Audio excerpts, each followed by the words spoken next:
Hi good evening అందరికీ. నేను విజయ. పుదీనా కారపొడి ఆర్డర్ వచ్చింది. మార్కెట్లో చాలా ఫ్రెష్గా ఉందన్నమాట. నాటు పుదీనా అని చెప్పారు. హైబ్రిడ్ అయితే అంత స్మెల్ రాదేమో, పెద్ద పెద్ద ఆకులు ఉంటాయి.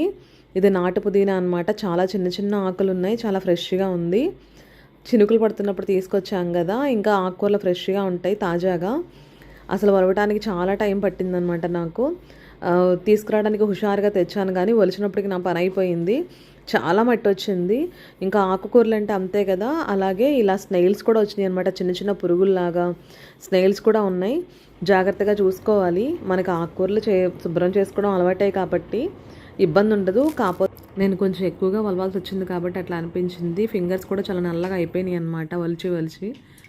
కొంచెం పెద్దగా నీళ్ళల్లో ఉప్పు కళ్ళు వేసుకొని కాసేపు వదిలేసేయాలి. తర్వాత ఇట్లా మనం ఆకుకూరలు శుభ్రం చేసుకోవడం మనకు ఆల్రెడీ తెలుసు కదా. వెనిగర్తో కానీ, నిమ్మకాయ రసంలో కానీ, ఇలా ఉప్పు కళ్ళతో కానీ, చక్కగా చాలా గోరువెచ్చటి నీళ్ళతో కానీ కడుక్కుంటే చాలా తొందరగా వాటికి కొట్టిన ఆకుకూరలకి కొట్టిన పెస్టిసైడ్స్ పోతాయి. ఇంకా ఏంటంటే మనకి ఆకుకూరలకి చాలా పెస్టిసైడ్ ఎక్కువ కొడతారంట, అంటే మనకి పురుగు పట్టకుండా. అందుకని నేను ఇలా ఉప్పు కళ్ళు వేసి కొంచెం ఎక్కువసేపు అట్లా వదిలేసి తర్వాత కడిగాను అనమాట. అసలు ఎంత మట్టి ఎంత మురికొచ్చిందో. తర్వాత ఇట్లా పంపు కింద జల్లెడ పెట్టేసి ఇంకా దాంట్లో గిన్నెలోంచి తీసి పిండితో పంపు కింద కడిగేశాను. 1-2 సార్లు కడిగినా కూడా చాలా మట్టి వచ్చిందనమాట.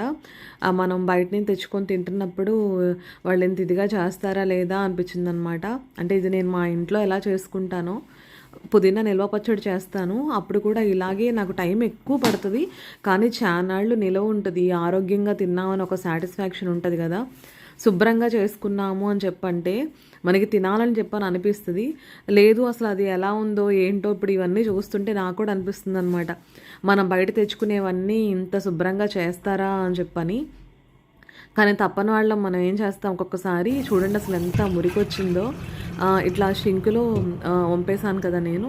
షింకులో ఆల్రెడీ మనకి ఇలా జల్లెడ లాంటిది ఒక చిన్నది ఇలా ట్రేలా ఉంటుంది అనమాట, ఒక జల్లెడ గిన్నెలాగా. దాంట్లో ఆ పైన ఉన్న డస్ట్ మొత్తం ఆగిపోతుంది. మన షింకులో అడ్డుపడుతుందని మనం ఏం భయపడక్కర్లేదు. ఒకసారి ఇదంతా వాష్ చేయడం అయిపోయిన తర్వాత మనం విడిగా ఆ నెట్ తీసేసి కడిగేసుకొని పక్కన పెట్టచ్చు. ఇట్లా పైన వచ్చిన ఆకులు కానీ వేరే ఏ డస్ట్ కూడా షింకుల్లోకి వెళ్ళదన్నమాట. నేను ఒకసారి మళ్ళీ మొత్తం జల్లెడలో ఉన్న ఆకుకూర మొత్తం నీళ్ళల్లో వేసేసి కడుగుతున్నాను. నీళ్లు కొంచెం తెల్లగా వచ్చిందాకా కడిగితే కొంచెం శుభ్రమైందని ఒక ఫీలింగ్ అనమాట. ఒక మంచి బెడ్షీట్ మీద శుభ్రంగా ఆరపెట్టేశాను. ఇట్లా ఈ రకంగా ఆరిందాకా, అంటే చాలా డ్రై అయ్యిందాకా నిదానంగా ఇంట్లో ఉన్న